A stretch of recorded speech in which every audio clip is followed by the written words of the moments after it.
I want to talk to you about the power of the human paradox known as certainty. This emotion, that the use of which can absolutely guarantee that you will utilize what you know to the fullest extent, and the lack of its use can virtually guarantee that you cannot achieve anything that you have the capability of creating in your life. The paradox, however, is too much of it in the wrong places at the wrong times can virtually seal your fate. This process can ensure your failure or success could have been certain. You see, all human progress comes from consistent and committed action, from decisive action. And yet, there's a factor that we owe that power to. It's the power to deal with obstacles, to break through fears. That's the emotion of certainty. And we all know what it's like to be uncertain, to be fearful, to be unsure. We know what that does to us. It causes us to question, to doubt, to worry, to hold back, to be immobilized. To be certain is that physical vitality, that energy that can push us through the barriers. So the question is, what is certainty? Well, if we look at a basic definition from the dictionary, you'll say it's something that's fixed. It's something that's settled. It's something that's proved to be true. It's dependable, reliable, indisputable. Something that is assured in the mind. Its Latin root is from the word certus, which means to sift, to discern, to decide. So how in the heck do we create certainty? How do we create this emotion? Where does it come from? We see it every day. We see it in our children. When all of a sudden they're willing to go for it. You see it in their eyes. You see it in their step. You also see when it's missing. You know it within an instant. It's in our physiology. And by the way, it's that same magic that gives Michael Jackson those incredible moves. That's what charisma is. It's that certainty that comes out of somebody. It's that energy when they walk by, when they look you in the eye, when the way they stride, the way they move, the way they smile, the way they shake hands. We all love it in people. We want it. We're drawn to it like magnets. That's what charisma is all about. And every one of us has charisma. All we got to do is turn it on. You can do it anytime by choice. See, rarely can a human being accomplish anything of any true long-term value with hesitancy as the emotion, or with fear, or with uncertainty. So it's such a powerful resource for human beings, and yet so few people tap into it on a consistent basis. Leaders do. That's what gives them the power to lead. Achievers do. That's what creates the capacity to accomplish. Givers, that's what gives them the capacity to give. That sense of certainty that what they're doing, what they're giving makes a difference. That's what a healer does. Healers have that sense of certainty. That's what heals. We all have this power to tap into it. You've had moments in your life when you felt that sense of certainty, when you were on a roll, when it was flowing, when you knew nothing could go wrong in that moment. It was just there for you. And we've all had those moments too, where we couldn't find an ounce of certainty, where we were in a position where we felt like nothing in the world was certain. Our friendships, our future, our emotion, maybe our health. Have you been there? I know I have. Every one of us have been there at times. But what is incredible to know is that we can have certainty in a moment as long as we don't depend on the outside world as the source. As long as we understand and we know in our gut that this essential to life is available the moment we decide to employ it, that it's not something we need to reach for, that it's something we must let out. As long as we know not only that it is there, but we have the skill and the capacity to utilize it in a moment's notice, then there is no dream that you can dream that you cannot achieve. I've watched people transform, and in that same week, I've seen people who months ago were on a major roll and now have begun to deteriorate in their level of certainty, of faith, of power, of focus. You know, it's interesting. It's all a choice. One of the many great joys I had was to get a phone call from a friend of mine named Jeff Arch. What he always wanted to do was to write movies, but he just didn't feel, what would you guess? That's right, certain enough to really give expression to that dream, to really live it. He sure felt certain about his ability to move his body. You know why? Because he's done that a million times. And what he was doing was wonderful as a martial arts instructor, but it wasn't his real dream. And so many of us settle for something less than we can be just because we don't employ this emotional muscle called certainty when we really need it. Well, you know what? On that day, we had a great conversation, and we helped him to expand that emotional certainty. And he went back and started using that muscle, using it on a daily basis, and writing his tail off. He was not supposed to succeed. In fact, everybody gave him a great sense of, what would you guess? certainty that everybody's a writer. Everybody says they're going to write a hit movie in Hollywood, and nobody ever does. It's like 0.1%. It's absurd. It's never going to happen. Fortunately, his certainty was generated internally, not based upon what had happened before him, other people's failures, other people's ideas, or what the experts had to say. He stuck with it. His certainty in his mind created external reality. Sleepless in Seattle, phenomenal hit. The reaction was incredible. He said, Tony, it was so amazing. We talked about this stuff, and I told you I keep visualizing. I kept picturing in my head how there's going to be lines around the block. He said, but I didn't think that would be that way for the screening. He said, I pulled up, and there it was, lines around the block. And he said, here are all these executives, and they're smiling, and people are clapping, and they're crying. He said, it was so phenomenal. And you know what's neat? He hasn't just got like a one hit. He's now one of the hottest writers in Hollywood, all based on his ability to generate certainty. He's got films in production now with Ron Howard as a director of one film. He's got Barry Levinson that he's working with in another one, and Penny Marshall in another one. He's got things in production with virtually every studio in Hollywood. How did he do this? How do you go from a guy who supposedly has no future to making it happen? You employ the power of certainty. You say, Tony, no, I'm a little interested. You've tested me. You give me a good story. You tell me all these great people. All right, got to the chase. How do I do this? Good question. Glad you asked. Certainty is a physiology. Now, most of us think we have to have something happen before we can create that certainty. We think that, all of a sudden everybody has to tell us we're great. Or all of a sudden we have to get A's on our report card. Or we have to get encouraged by the people around us to tell us that our vision is real. Every great leader has learned how to create that certainty inside first. In fact, I heard an interesting story recently about Disney. They said that when they opened up Epcot, there was a reporter that was talking to Roy Disney, and he said, Roy, God, it's too bad that Walt never got to see Epcot. And Roy just looked over at him and smiled. He said, he saw it first. That's why you're seeing it. That process of creating in your mind what you want to see in the world, and not just doing it where you say, well, that would be nice, where it becomes a magnificent obsession, where you feel there is not one sense of doubt within you that what you have thought, what you have decided, what you have resolved will become real. That has the power to give you answers. So let's not talk about this. Let's not discuss this. Let's have you use it right now. I'd like you right now to stand up, because I want you to experience this in your body, because I've talked about this issue before. I've even talked about an exercise I'm going to have you do, okay? And here's how I want you to do it. Stand up. Now, if you're in your car, this is somewhat more complex, okay? But if you're sitting somewhere, stand up and try this with me. What I want you to do is, if you can, again, if you're not in the car, I want you to close your eyes. Now, as you stand there, close your eyes if you can. And what I want you to do is I want you to imagine you want something you want to have happen in the future. And as you think about it, I'd like you to first kind of like hope that it'll work out. I hope it works out. I hope I can make it happen. I hope things work out. I hope so. I hope I don't screw up. I hope. Just kind of hope. And just stand the way you do when you're hoping. Adjust your body and just really put yourself in a state of hoping. Oh, gosh, I hope so. I don't know. Yeah, I hope so. I hope it works out. Breathe the way you do when you're hoping. Put the kind of look on your face like you do when you're hoping. And by the way, if you're sitting in a car, you can still do this with your eyes open and imagine what you're like when you're hoping. Just don't hope that you're going to miss the car in front of you, whatever you do. Feel certain about that. But seriously, put yourself in that state of hoping. And notice what you picture when you hope it'll work out. How do you breathe? How do you feel? What's your body like? Now put yourself in a state of uncertainty. Now become uncertain, where you're almost worried. Put yourself in a state of uncertainty. You're really unsure. You don't know. Maybe a little tinge of worry there. Stand the way you do when you're a little bit worried, a little uncertain. And notice what you do differently. Go for it. Come on, actually do it. And if you say, well, I don't know what to do, Tony, just do it. Just trust yourself. Just change your body anyway. Trust your instinct. The first thing that you would do. If you're really worried, how would you stand? Where would your arms be? How would you breathe?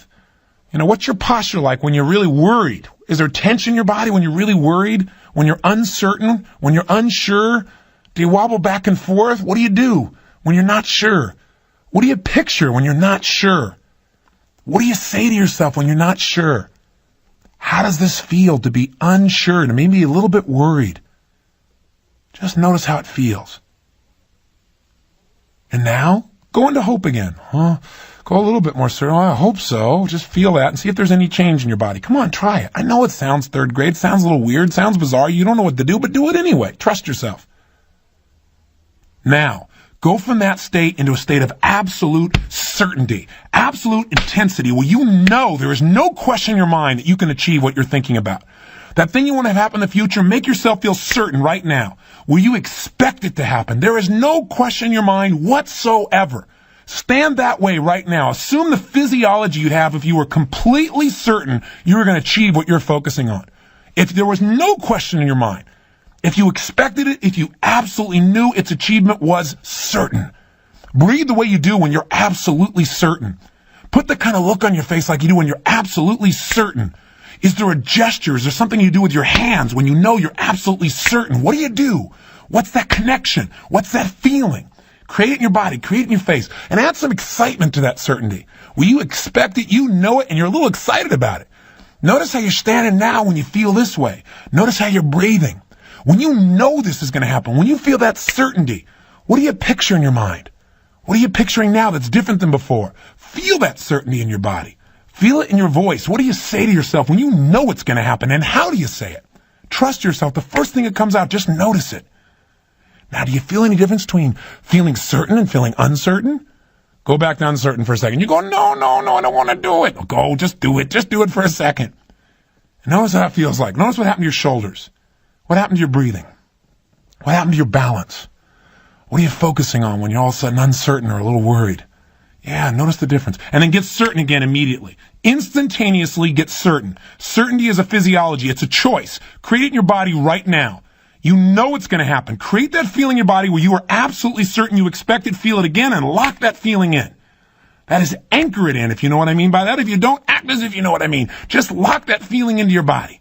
Know what it feels like. Remember it. Connect with it. Now, you can sit back down. Now, I got a couple questions for you. What did you notice was different in your body when you were certain versus uncertain? Well, I'll give you some examples of what people tell me. See if these come along with your list. First of all, what was your body like in a different way? Most people say when they're uncertain, when they're a little worried, or even when they're hoping, their shoulders tend to drop. They tend to lean to one side or the other. Or sometimes they wave back and forth a little bit. They don't feel solid. They don't feel connected to the earth. Oftentimes they say what they're picturing is they see it working out and they also see it not working out. And then by having both those images, of course, they can't feel certain. Oftentimes people say, well, when I felt like I was hoping, I felt passive. But when I felt certain, I felt like doing something. Did you experience that? Could you feel the difference in your body? I mean, really, did you really feel it? If you don't, get up and do it again until you can feel the difference. But most importantly, I want you to get something else. You created that certainty. How fast? Boom, in a heartbeat. And you did it by choosing to have it. Now you might say, well, Tony, that's really great. So now I feel certain. I'm very positive. So what does that got to do with it? It's not going to make me successful. You're right. Certainty by itself will not create success. Certainty must be attached to skill. But you know what? There are a lot of people that have all the skill on earth, but they're missing the emotional certainty, so they do not employ it, and they will never achieve what they want. I can also tell you that if you get enough emotional certainty as you seek an answer, you will find it, even if you've never had it before. I don't know of a more important human emotion to cultivate daily than this sense of certainty. And I want you to know this emotion is practical. You know, most of us are afraid to employ our certainty. You know why? I don't want to get all certain about something, get myself all worked up, have all this hope, all this belief, all this certainty, and then what if it doesn't work? What if I put all this uncertainty and I invest myself emotionally and I have all this, my identity tied up in this thing and it doesn't work out and then I crash and burn emotionally? That fear keeps you from having the certainty you need. That's what uncertainty creates, fear. You've got to choose one or the other. You can't serve both masters. Once you've done all your homework, once you've investigated, once you know you're on the right track, you must invest all your emotion. And yes, sometimes you're going to be certain and you're going to be wrong. That is a risk. But which risk is greater? To give your all in the wrong way and discover and learn from it so you can apply yourself better in the future, or never to employ the most powerful force that moves the human spirit? Now, I've spent a lot of time about this concept of certainty. You might say, okay, I got it. I hope you got it. I hope you've gone beyond just understanding intellectually. Maybe you ought to listen to this thing about 10 times to get it in your body, right? That's when you really have it. It's not when you understand it. It's not when you say, I hear you. It's when you say, I feel you. I feel it. I know it.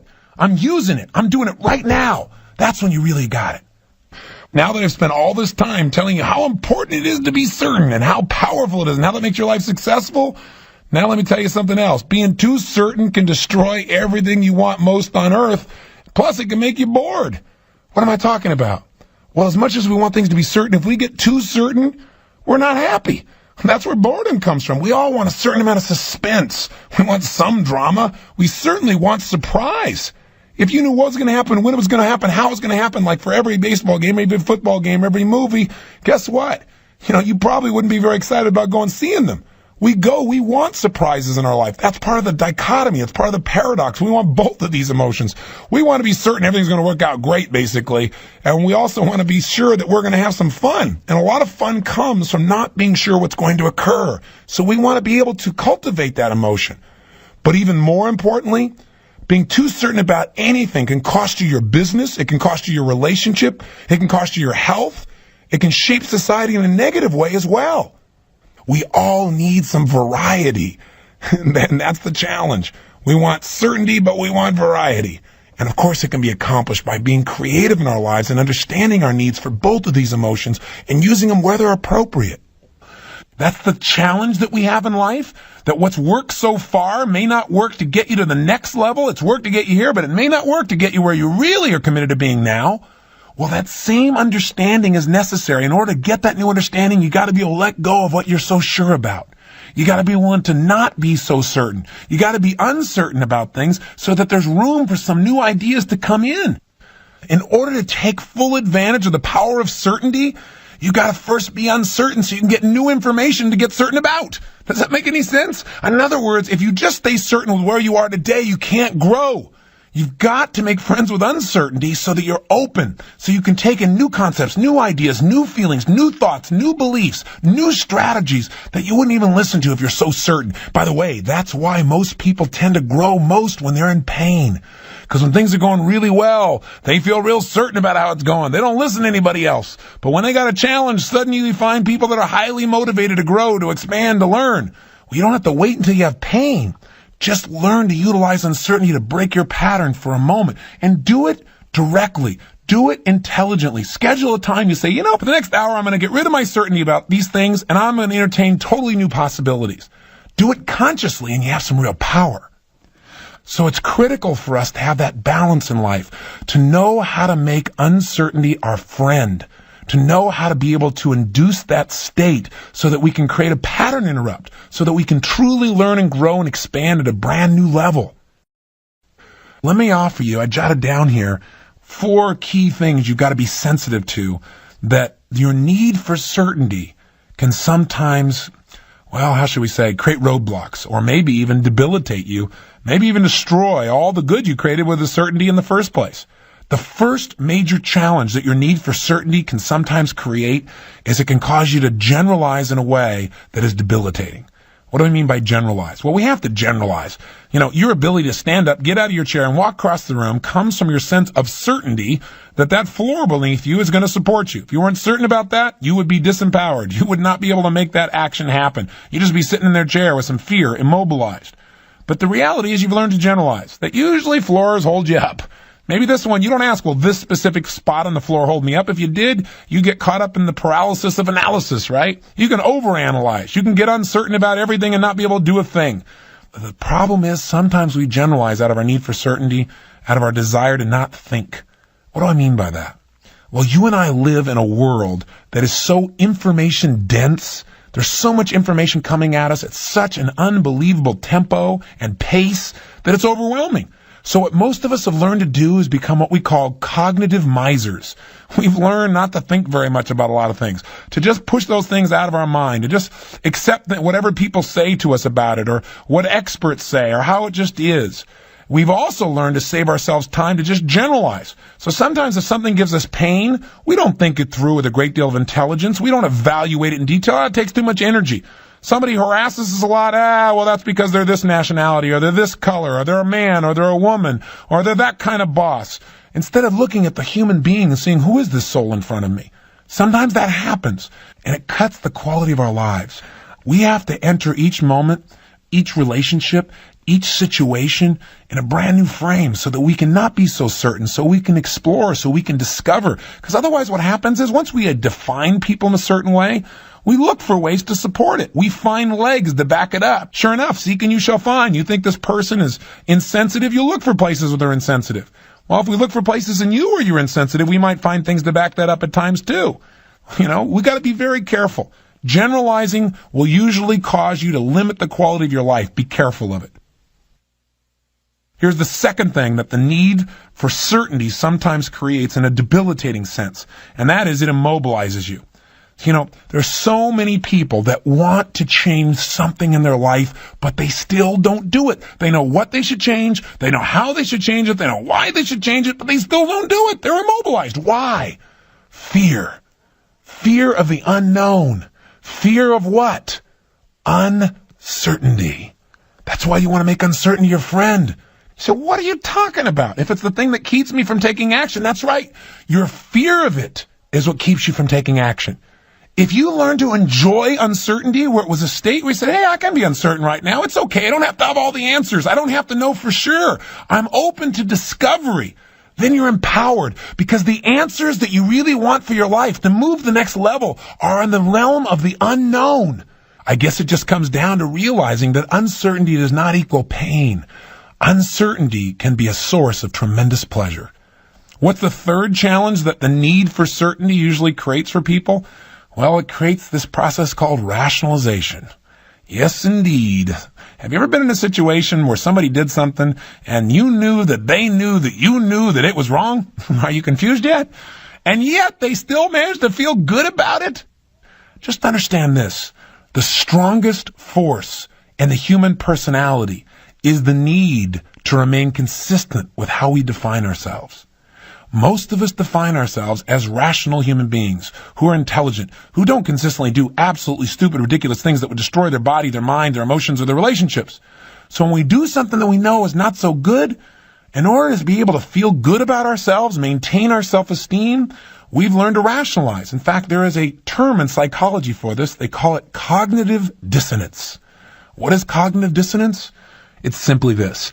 Anytime a person finds himself holding simultaneously two conflicting beliefs or opinions or views of themselves, it starts to pull us apart. We need a sense of certainty about who we are and how we live. We can't have these totally conflicting beliefs. For example, if you're in a situation where you believe you're an incredibly intelligent person who's committed to health and yet you smoke cigarettes, that creates what we call cognitive dissonance. Your brain starts to fry. Now, in order to keep your self-esteem and keep yourself feeling like you're a rational human being, we rationalize. In other words, it's much easier to change our perception of reality than it is to change our actions.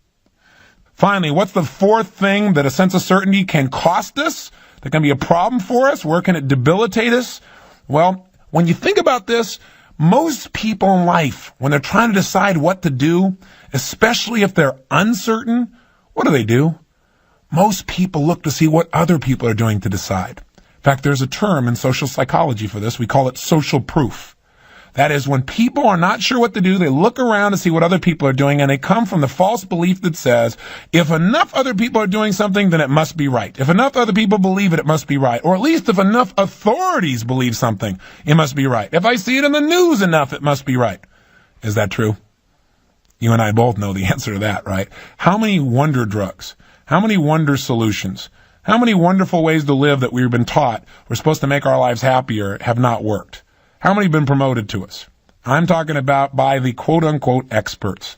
Listen, the ultimate expert in your life is you by testing what works, not just by looking around and being like everybody else. If you do what everybody else does, you'll have what everybody else has. You know what that's like for the general population? It's not a pretty sight. We've got to think uniquely. We've got to think differently. We can't just accept what's there. You have to become a critical thinker, an active, progressive thinker, not someone who just accepts what's given to them. And I'll give you what the challenge is. We're cognitive misers. I chose those words very specifically. We have all this energy that we have to spend on cognition to think things through. It takes energy. It takes time. Most of us don't have enough time in our lives as it is. So we tend not to think things through. We tend to look for shortcuts. Shortcuts and beliefs. Shortcuts, tell me, just get to the bottom line. Tell me what it is. Tell me what it's about. Come on, I gotta go. And that process sometimes shortcuts our lives because we don't think and we don't find out what's really going on. See, most of our lives are being shaped by outside influences. You know why? Because there are two ways to be influenced in life, either through the peripheral route or through the central route. What's the difference? Well, when we're trying to make a decision about what to do, what to believe, what to feel certain about, when we're using a shortcut, we use the peripheral route. We say, cut to the bottom line, give me the answer. And what matters to us most is not the full explanation, but who's telling it to us. Is it an authority figure? Is it a person of significance? If they say it, whether it makes sense or not, we accept it. It makes sense to us immediately because we don't want to take time or energy to examine it and think it through. After all, they're the expert. Why should I know? I don't want to know the details. I don't have time. The central route is where you ask penetrating questions, where you don't just accept what's given to you. By the way, most of the people in our society are influenced daily by the peripheral route. Their life is being shaped by someone else who's decided how they want them to think. What about your doctor? What have you been taught your whole life? Your doctor, first of all, has dedicated their entire life to help you, and we all know that. We know they care about us deeply. So obviously, when there's something wrong with you, that's the person to go get the answer from. They have the answer. Well, have they ever been wrong, even though they've been sincere and caring?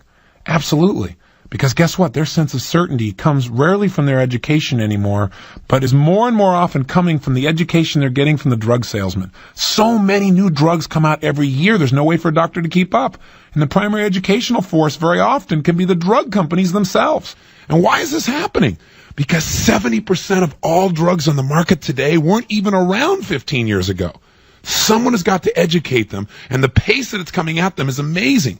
In fact, in the LA Times article I was reading recently, it says, quote, "The education of the American physician about drugs has been relegated to drug companies by default," end quote. Charged Dr. Jerry Avorn, an associate professor at Harvard Medical School who has studied the influence of pharmaceutical marketing. Quote, "As a result, pharmacological solutions are thought of first rather than non-pharmacological approaches that could be just as effective and safer." He says, quote, "For many doctors, drug industry marketing is their prime source of information about drugs according to numerous studies," end quote. And then he goes on to describe a study done at Harvard Medical School where they tested a series of doctors who they exposed to a series of medical journals to find out what influenced them most. And what they found, beyond a shadow of a doubt, is they were shaped more by the advertising for the drugs than by the scientific literature. He said, but when the doctors were confronted, quote, "Yet they were unaware or unwilling to admit that they had been influenced by non-scientific sources." You see, if a person is working around the clock to try and help everyone, they've got to make decisions quickly. They care deeply. They're doing everything they can to help us. Yet these decisions are a matter of life and death. So we've got to make sure that we're part of the decision-making process. We've got to be aware of the impact and where the information's coming from, that our doctor's struggling to help make decisions to help save our lives. So if the primary source of education for our doctor can be a drug company, do you think there's any challenge or any possibility of cognitive dissonance on the side of a drug company? Have there been any drugs they've been put out that later on we found out should not have been put out? That maybe the drug companies themselves knew about that? Have any drug companies been fined for this? You know, the answer to all the above is yes. The point of the matter is the consequences, they'll get much greater in this context. A classic example that maybe you've heard about recently is the drug DES. It's been banned for pregnant women now for more than 20 years. But you know what? There are countless women all over the U.S. who are incredibly angry because doctors are now telling them that they're suffering from their genital cancer or miscarriages or other reproductive difficulties simply because their pregnant mothers took DES, a synthetic hormone that meant, ironically, to prevent miscarriages at that time. And you know what? Doctors gave it en masse. Right? But the ban came 30 years after these well-meaning doctors began prescribing DES to literally over 3 million pregnant U.S. women. There are 300 companies that sold DES that are being sued all over the nation. Women that are going through radiation treatment and having their insides fried. Their fallopian tubes are shriveled up. And they found out they can't have children. I know this is graphic, but I want to get across to you something. If you allow someone else's certainty to influence your decision without you thinking through and analyzing the downside of anything, it can cost you that you value most on earth, your capacity to live healthfully. What I'm trying to say to you is there are consequences to having certainty because someone has told you what to believe in an area. Every single day, most people are making decisions about what to feel certain about, and what you feel certain about shows up in your body. I mean, look at this thing called AIDS. It's devastating the lives of hundreds of thousands of people. It's instilling fear in millions of people. In the beginning, many people thought, well, it's not going to affect me because it's a gay disease. But now we know a lot better. We're also beginning to find out that this disease is not a single disease. It's made up of people with cancers, people with something called wasting away syndrome, where someone literally, their body begins to break down completely. No human being who cares about anybody could possibly not feel for these people who are suffering throughout society, much less those that are living the hell of fear. What's really fascinating, though, is to see that with all this pain, with all of these problems, with all this tremendous fear, that many people are dealing with it very differently. In fact, every day we're hearing about people that have taken this disease and turned it around. People who are breaking the mold and for more than a decade now are living totally healthfully, who supposedly were going to die. What these, quote, survivors have in common is that they're dealing with this information very differently than those who are succumbing to the disease. They're taking in the information from authorities and they are questioning it. They are not allowing the fact that they have AIDS to be a death sentence. There are a tremendous number of questions that are being brought up in this area as a result of this. And it's a complicated issue. AIDS isn't just a disease. It's a syndrome. Not a single disease, but a series of different elements that are affecting people's health. And you know what? It's full of mystery and misinformation. And people have got to stand guard and look at what information they're being given. Because most people, when they're told they have this, quote, disease, their whole life disappears overnight. They become depressed. And if you've studied any of the work of people like Norman Cousins, Dr. Bernie Siegel, the whole science of psychoneuroimmunology shows that when someone becomes emotionally depressed, so does their immune system. Let me give you a good example. Recently, we've seen one of the greatest basketball players, I think, of all time, and that's Magic Johnson, give up his career. And he gave it up for a variety of reasons. Initially, he gave it up not because he was ill. He wasn't wasting away. He didn't have some major disease of any sort. He went in to have a blood test because he was having an expanded insurance policy. He wanted to have larger coverage. And as a requirement today, he had to take a blood test, which included an AIDS blood test. Suddenly, when it came back that he was, quote, HIV positive, his entire life was turned upside down. Now remember, he had no symptoms. He was absolutely fine. There was nothing going on in his body of a disease nature. And to this day, he still plays well. But suddenly, overnight, everything in his life changed forever. What's really interesting is what made him stop playing was not the fact that he had HIV, because he felt good. It's because his doctor told him in a very caring way, certainly thinking about Magic's best welfare in his mind, he told him that he thought it wouldn't be a very good idea for him to continue to play basketball. It may accelerate the disease. It may break down his immune system. But the problem is this basketball game is this man's lifeblood. It is his life. But with this kind of information from authority, with such certainty, he quit. And you know what? After almost a year, it drove him crazy. So he finally came back and he played basketball. He played in the Olympics and he did extremely well. He played in the All-Star game and he did well. He then finally came back to play basketball for the Lakers. But you know what? Other people's ignorance, their lack of true understanding of this disease, their fear caused him to feel like he was a marked man and that he'd have to give up what he loves most. Because otherwise, people wouldn't be focusing on his basketball. They'd focus on him as a carrier of a disease that could kill them. This kind of thinking is what tears people's lives apart. We can't let this happen to ourselves, to those we care about, to those we even know about. All of this happens because we don't have enough information, because we generalize too much.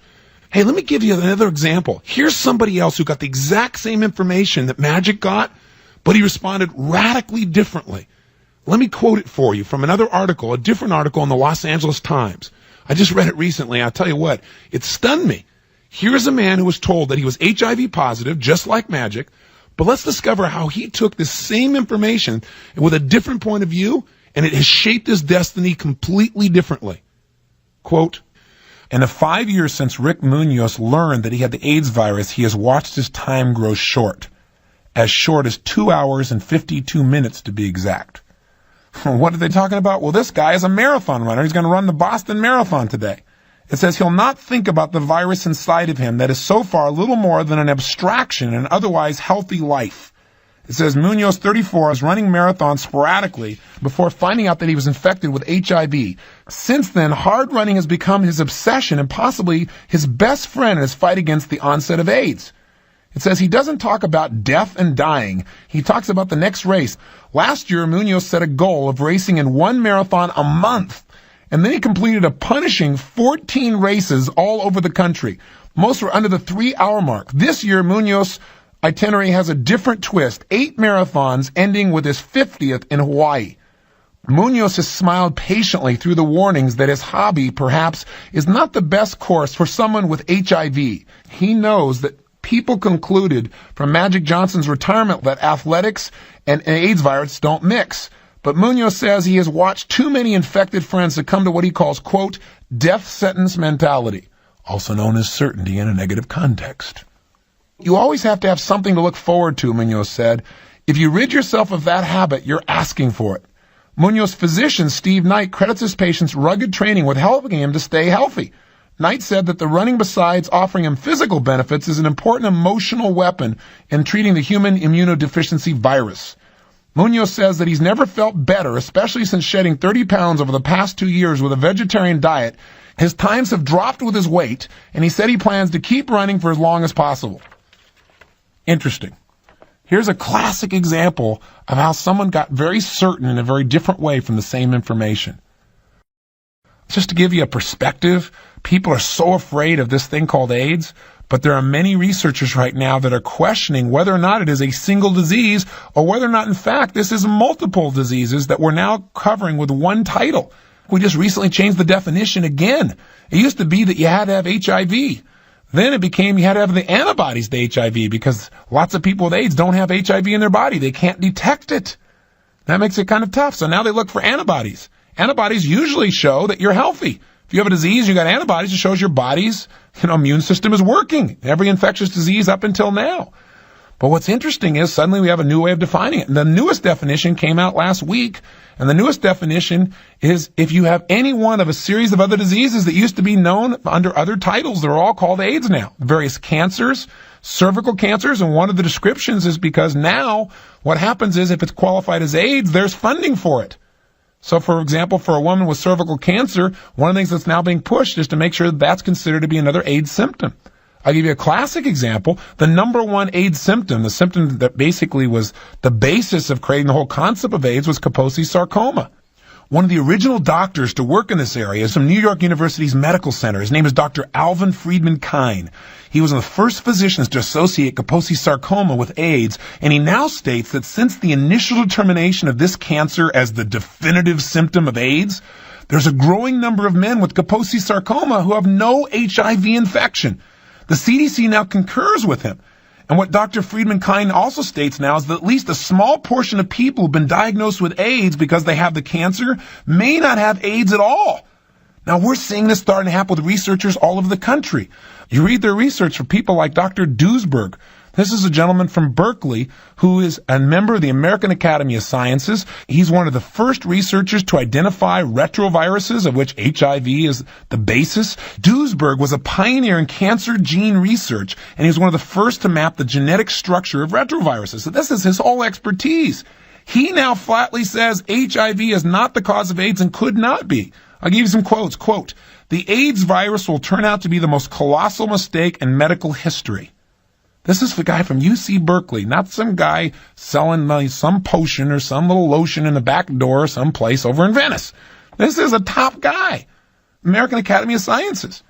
He said, too, HIV infects and kills only an insignificant number of cells, about 1 in 10,000, and the body replenishes cells much faster than this. The metaphor he uses, it would be like trying to conquer a country by wiping out 3 soldiers a day out of a nation the size of China. It would take forever. It'll never work that way. So if this is really true, and I'm blown away to read all these different researchers that are now telling us this is true and showing it scientifically, how in the heck can we still have this massive fear campaign going on? Well, one reason is because people are truly dying. This is real. There are human beings out there that are suffering. But what they're saying is we got to look more closely and see what is the real cause, because if we try and treat a false cause, these people are going to die because of our lack of understanding what's really going on. We got to have enough compassion, enough courage to see what's happening. Now, I don't want to go off on a tangent on AIDS. It's not an AIDS tape, but I'm bringing it forth because it's a very potent metaphor. 167,000 people have died of this disease in the last 11 or 12 years. I mean, these are real people that are dying, that are suffering. Every one of us has got to care. It's something that affects every single one of us. And because we care, we've got to ask those important questions. Those important questions like, is the terror tactic the best approach? Does the fact that somebody has HIV, does that mean they're really going to die? Because if you tell somebody that, you bet there's a good chance they're going to start believing it and their body just may comply. So we've got to be so careful about what we believe or what we promote to other people to believe, because it shapes our destinies physically and our society as a whole. We've got to have so much caring, so much compassion that we don't just blow it off and say, oh, it's never going to affect me. Nor do we just go off in total fear and say, oh my God, this disease may get me and destroy our lives. We've got to think critically. We've got to ask the questions most people don't ask. One researcher is doing that is a man named Dr. Joseph Sonnabend. He's a pioneering AIDS researcher, and he's the founder of the AIDS Medical Foundation, which then became the American Foundation for AIDS Research. And you know what? He stepped out and blown the whistle on those that are using this tactic of creating total fear in the population as a whole. He says he believes a lot of it is based around fundraising instead of really caring about the patients and meeting their real needs. He talks about this whole concept, and when you begin to read it, you begin to see this dynamic of cognitive dissonance, that we've taken one approach to this disease, and we haven't found a solution, and we just keep doing the same things more and more, instead of just saying, hey, is this really all there is? Or even, are we looking at the right cause? Is this really the source of the problem? Sonnabend says, quote, so what has these hundreds of millions of dollars of research given us? Nothing. AIDS education, question mark? All I see is terror and confusion, and AZT, which is a disaster, unquote. So he's against the terror. He said there's a very real set of diseases out there. What many of them are asking is, hey, maybe AIDS isn't a single disease, but a series of diseases we've all thrown together under one single title, and maybe that's why we're not finding an answer. We're oversimplifying the situation. Many things can wipe out someone's immune system. The use of drugs, stress, things in the environment, and we're just assuming it's always one cause. And when the cause doesn't fit, when somebody has HIV and they don't get the disease, well, they will eventually. They will within 3 years, they said originally, then 5, then 7, now 10. There are many people still alive and well, thank God, who didn't necessarily accept that this was the only possible answer. We have to think with more precision. We have to be willing to ask the question, what's really going on here?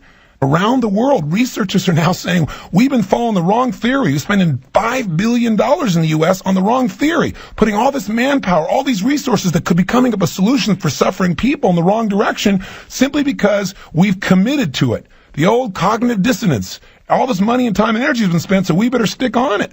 The man who first isolated the virus is really a man named Dr. Luc Montagnier. Montagnier is with the Pasteur Institute in Paris. You know what he says about AIDS? Listen to this. He now says AIDS, HIV by itself, AIDS by itself is not fatal. This is the number one expert in the world. Listen to what he says. Quote, AIDS does not inevitably lead to death, especially if you suppress the cofactors that support the disease.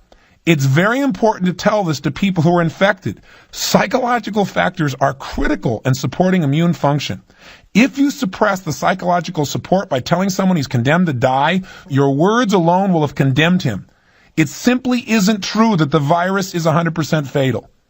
So this is not an AIDS conversation, but I just want to give you an idea. There are a lot of things that we accept. In fact, some people will get upset when they even hear this, saying, how can you even talk this way? I'm not talking this way. I'm telling you that there are alternative views from extremely qualified people. And if we just accept what we're told on the surface and we don't question, it could make the difference between life and death for someone. But you might ask, well, wait a second, how could this happen? How could we be in a position where so many researchers believe the same thing? Well, maybe a little cognitive dissonance could play a role. When you ask Duesberg, how come other people don't ask these questions? He says, quote, it's very difficult to say you were wrong when you're spending $3 billion a year and 180,000 people have been given AZT. They're trapped in so many ways, unquote. And if you're wondering how this dynamic could even affect the scientific community, the people who are committed to supporting society, humanity as a whole, how it can happen, listen to what Dr. Sonneborn says. In retrospect, that HIV was the cause of AIDS was certainly far from conclusively proven. But at the time, given the pressure, the intensity of public fear, the newness of it all, and the glory of the new discovery, the American scientific community settled for less. The announcement was made and an industry was born. End quote. I just want to shake up the legs of certainty you have that what you read and hear is absolutely accurate. Let me give you one final example. It's an anecdotal example, but one I have a personal experience of. About a year ago, I had a gentleman come to my seminar, and he told me that 2 weeks before he'd come to our Date with Destiny seminar, there was a gentleman who came in for a prostate surgery, which is not a complex surgery, and the man should have been fine. There was nothing really wrong with his health outside of that. And what happened was, he was mistakenly wheeled into a wrong room. The doctor came in and read the charts, assuming that he came in because he had cancer and a heart problem. He actually had the wrong charts. So he gave them their version of what we call death counseling or death and dying counseling and never talked specifically about the disease. The man went to bed that night and died of a heart attack. See, this is the power of what's been called in many tribal cultures, pointing the bone. See, what gave witchcraft its power? It was the person's certainty that it would work on them. When that person came along and pointed that bone, people would literally die. Their own certainty that their body would stop created the result. So what can we really learn from all this? Well, I want you to understand with all the enthusiasm that I have for certainty and its power, it is a paradox. It must be used in a balanced way. You've got to be very careful about what you get certain about if what you're certain about has very strong consequences for your life or anybody you care about. And don't ever forget about the human side of these issues. The people that are suffering. Because it could be you someday if we don't think smart, if we don't take care of ourselves. Let's be sure to think critically and care deeply. Understand that things may be more complex than the simplified answers that most of us are looking for in this environment of constant information downpour. So in any area of your life, I don't care if that's in the area of what you believe spiritually or politically, or if it's the education of your children, or if it's your physical health, or it's the way you manage your money, those issues that have major consequence, do not accept just an expert's opinion or even the majority of people, because the majority can be wrong. Don't accept my opinion. Make sure you think it through yourself. Get second and third opinions and then ultimately decide what you believe is right, because this is your life. And how it turns out is based on your decisions. Please, for your benefit, make them consciously. I want you to make sure you stay open. And I'll tell you what the reason it's so difficult to be open is when we believe something and created a sense of certainty about something, that's in our physiology. But let me tell you the good news. You can begin right now to change this whole process. So let's return to the positive side of certainty. I've been beating you up on the negative side. Let's finally get back on the upswing. The bottom line is if you're going to err on the side of certainty of what you're capable of. Err on the side of certainty of what's possible. Err on the side of certainty that gives you the ability to take action and try something new. Something that causes you to use your personal power to reach out and attempt. Because by doing that, the only way we know what we're really capable of is by pushing ourselves out there. The only way you know how far you can go is to go a little too far, maybe. To push yourself out there and discover. Now you got to be smart, you got to be balanced, but certainty can give you the power to reach things you hadn't reached before. You've got to break outside the patterns of your past, because otherwise your future will be the same as your past. And unless we change the quality of our thinking, we won't change the quality of our lives. I'll tell you now my final example of certainty and its true power. About a year and a half ago, I was conducting a program in Hawaii, one of my certification programs. And part of the process of that seminar is a pamper pole experience, very much like you see in corporate America, where people climb to the top of these poles as part of a team building experience. And of course, they're harnessed and they jump out to reach a trapeze. And it's a very challenging event. And of course, everyone is screened before to make sure that they're physically vital. They don't have any heart problems or any physical challenges that wouldn't allow them to be able to participate. The person's supposed to bring doctor's slips, and they're supposed to let us know if there's any challenge and make sure their doctor has cleared them. And we investigate that fairly clearly. We ask everybody, and we keep little forms on everyone.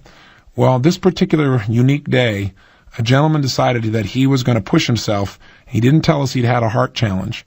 He climbed to the top of this pole, and made it to the top of the pole fine, jumped out to catch the trapeze, and then at some point while he was still hanging up there, had a heart attack. And when they brought him down, he was completely out. Fortunately, like any program we do, we always have professionals on hand, and immediately the professionals came and began to give him mouth-to-mouth resuscitation to check out what was going on. And I was up in the seminar room, and I heard what happened, and I immediately sprinted down to the facility, and I came down, and there was this man lying on his back, turning another color, and everyone there was saying he was dying or was dead. And the gentleman who was working to save his life, the paramedic, who was on site, not a paramedic from the hospital or in an ambulance, was pounding on his chest, giving him mouth-to-mouth resuscitation, and the shock device that you see, that I'm sure you've seen used on someone who's had a heart attack, is called a defibrillator. And the doctor on site was not listening to his pager, and he had locked his office, and so it wasn't available. So we called immediately in an ambulance. Unfortunately, on this particular island of Hawaii, we were waiting 20 minutes and still there wasn't an ambulance there. And several doctors were on site, emergency technicians who were in the programs as well as those we'd hired to be on site. And by the time the ambulance came and they began to shock this man, he was, on the little recording, he was flatlining. And everybody around him was totally silent, and they said he was dead, that he was gone. And you can imagine the intensity of emotion. And so some people started to talk to him a little bit, and somebody else said, "Shut up, don't do that, be quiet." And I found myself in a place of questioning. That's how you create doubt. That's how you keep yourself from being certain. Ask yourself lousy questions. I started asking myself some lousy questions like, oh my God, what's going to happen? How could this be? I mean, why would God do this? All questions that will not make anything better. And then I started asking, what could we do? What could we do? Something's got to be done. And I saw people starting to talk to him, and I went back and forth, and people were looking to me to know what would happen. I didn't know what to do. All I knew is this was beyond imagination. And so I finally turned and I thought, I'm not certain what's true, but one thing that I would hope is true, and I would say, is to do nothing will make no benefit. We've got to try and stimulate this man. We've got to stimulate his nervous system, and talking to him has got to be one way. I know from people that were in comas who've come back out and said that when people said they were gone, they could still hear something. And so I used that as a reference, and I said, let's talk to him. Let's talk to him about why I need to stay here. Let's talk to him about what's most important. Who here knows him? And we started talking to him personally, and I started talking. We all started asking him questions. We started saying things. This man on the ground who supposedly was dead.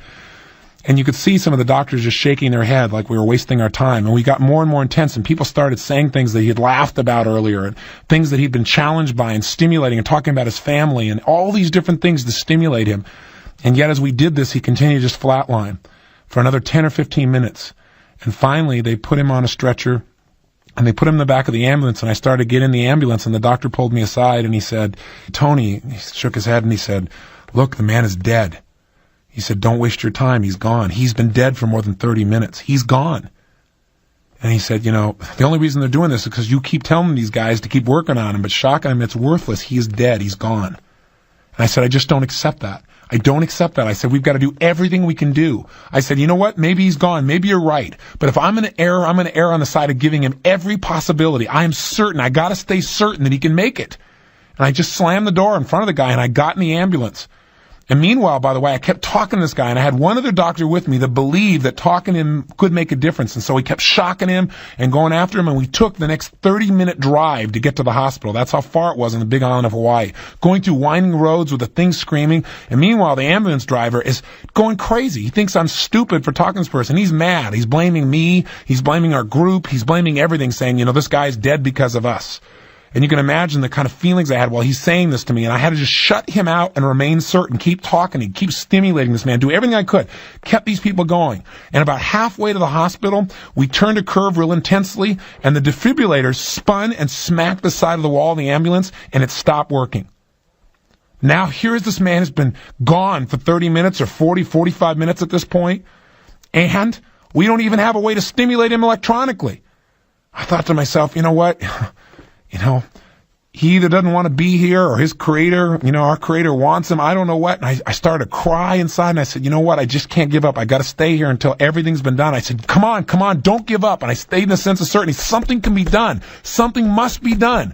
They said it's broken. They tried to call and try and figure out how to stimulate him with chemicals, with drugs, and they couldn't get through because it was going through this winding area in the mountains, so they couldn't get through to the base who could tell them what to do and how to revive him or push him with drugs. And we kept doing this thing, and one of the doctors finally got mad and smacked the side of the defibrillator, and it came on. And they started working on him some more. And he's still flatlining, but I thought, my God, this is working. Keep going, keep going. And a long story short, after about 5-10 minutes before we got to the hospital, it looked shortly after that, like right after we started using the defibrillator again, after it got smacked, he had a little bit of response where it wasn't a complete flatline. And I said, look, he's alive. And I went crazy, but I got excited. And the doctor said, no, don't get excited. He said, it could just be spasms in the body. It doesn't mean that he's there. And there's no real other signs. And I said, stay with him. I kept talking. I said, come on, you can do it. And I kept asking him questions and stimulating in every way I could. And at times I started questioning myself, and I realized questioning myself wasn't going to help him. If this was worthless, at least I gave my all. I had to stay with him. I had to believe he could make it. I had to have absolute certainty, absolute faith. I had to trust, and I get these other guys to do the same. And the bottom line is, within a short period of time, that little bit of response on the graph was even greater. And I said, look at his skin. And this one other doctor who agreed with me, who was going through my seminar at the time, he said, look, his skin's different. He's coming around. There's something there. There's some life there. Because he'd gotten dark, like gray, and like nothing was there. And there was a little bit of color. And we got him to the hospital. We brought him in. And they said, let's see. He's got a tiny bit of a pulse. And an hour and a half later, I was sitting there in the room, and he opened his eyes and looked at me. And he said, how did you get on my vacation? He didn't quite say that clearly. It was garbled. I had to hear it through his oxygen mask and try and decipher it, but that's what he was saying. And by the way, his name was Howard. And they still said he's not out of the woods yet. And I said, if he's made it this long, if this guy was technically dead for 45 minutes or more and he's back, he's back. And I tried to talk to him and be with him, and I stayed there, and then I came back to the seminar. I'd left the seminar, and I left a couple of people to run it. We had about 1,000, 1,200 people there, and they're all as worried as you can imagine. They all thought for sure he was dead, and I got up and I told people, I said he made it. And you know what's fascinating? The doctor who told me he was dead thought I was lying. He thought I didn't have enough guts to tell people the truth. So he called the hospital, and then he couldn't believe it, so he drove there to see this guy personally. And the next morning, he got up and shared with people, and we got it on videotape, talking about how he's been through 3,000 of these in emergency care, and that there is no way, this man was dead, there's no way, this was a miracle. He said the miracle was all of you people out there and the absolute faith and certainty he created. He said, I have no other explanation for it. And the guy started crying, and he said, all it makes me think about is all the people I gave up on because I didn't stay certain maybe long enough. And I said, listen, rather than crying about that, who knows what was right? But it's obvious, I think everything happens for a reason. And I said, I bet you're going to operate a little differently in the future based on this. He shook his head. He said he just couldn't believe it. He couldn't believe it. But it made him reevaluate everything he was doing in his practice. And the reason I bring this story up, besides the fact that it's one of the most potent examples of my life, of faith, and I don't have the hallucination that I made this guy live, because I know that I don't have that kind of power. But I do believe that our joint focus and certainty made sure they kept treating him all that time, because as the man said, the doctor said, they would have quit after 15 minutes of flatlining and there was going to be no reason to continue. Our certainty made him continue to be treated, and he made the decision, or whatever you believe spiritually, to be here. But I just received a note from him. His name is Howard. And it said, Dear Tony, I couldn't let another Thanksgiving go by without thanking you for saving my life. That is the power of certainty. I didn't know what to do. I decided to err on the side of certainty that would make me act and give my all. He could have just as easily passed away. That wasn't something I could control. But I could control making sure that we did everything we could physically do to support him. Can you imagine how that makes me feel? I'm here to tell you that what we accept as the limits of the human mind, body, spirit, effort, of what children are capable of what you and I can truly do and be, is usually a lot less than what we're capable of. Make certainty your ally. Make it your friend. And learn to also make uncertainty your friend where it's appropriate. Learn to balance the human paradox, and I can promise you a life that goes far beyond what you've dreamed. So here's your assignment. Number 1, decide right now, today, before you go to sleep tonight, that for the rest of your life, you're going to be a progressive, active thinker What do I mean by that? You're going to be a person who's always searching for a greater understanding, for more ideas, maybe for an alternative view, not just for the sake of an alternative view, but just so you can understand it, so you can choose from a greater level of reference.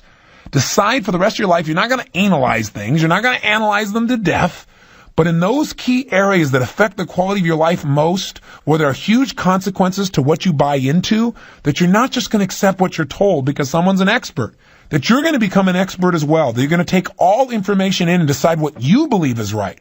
And those areas are your mind, your body, your relationships, the things that we call our identity, what we believe about ourselves, your money, your economics, your potential, beliefs you have, the sense of certainty you have about what to believe politically, spiritually. These are issues that have consequence.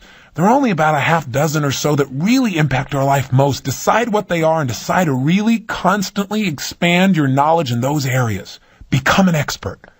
2, besides being an expert in this area, if you are dealt a challenge in your life, I don't care whether it's a health challenge, a challenge with your children, with their capacity to learn, I don't care if it's something financial, make sure that once you get a viewpoint or two, you ask yourself, is there an informed opposing view to this? Someone has a completely different view, and go pursue those. Make sure you know all of your options, or as many as possible, before you make your decision. Now, obviously, you have to put a limit on the amount of time you put into any decision making. Otherwise, you get into the paralysis of analysis.